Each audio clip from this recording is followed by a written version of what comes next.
Mr. Kazumi drove 406 miles from his house to Los Angeles. His trip took 7 hours. What was his average speed? So again, let's write down the important pieces of information. Mr. Kazumi drove 406 miles. So I'm going to write 406 miles. And he was driving from his house to Los Angeles. Okay? His trip took 7 hours. So I'm going to write down 7 hours because it's one of the numbers in the problem. Okay? And they're asking for what is his average speed? Well, speed is rate in math, right? It's another word for rate. So we are using the formula distance equals rate times time because we have a distance piece, we have a time piece, and we're looking for a rate piece. All right? So let's plug in what we know.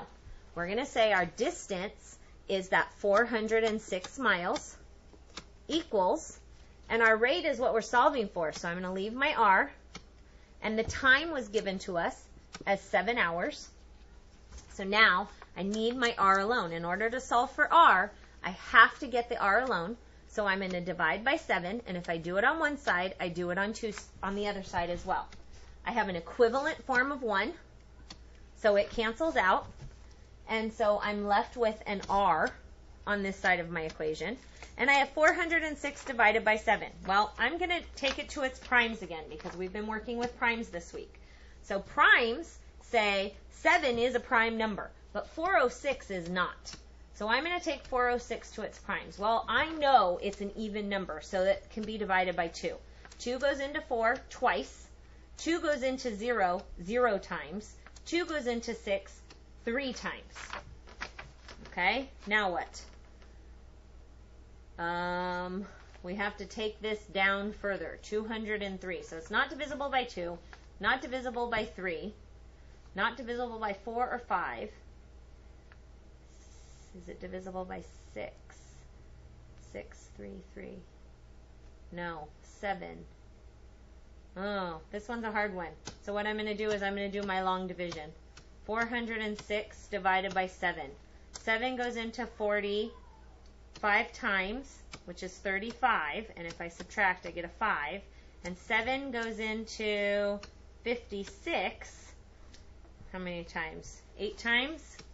8 times 7 is 56. If you subtract, you get a 0. So that means that 58 is my answer because I divided 406 by 7 and I got 58. Okay, it's just that 203 was this big number to try to work with a prime. It was actually easier to divide.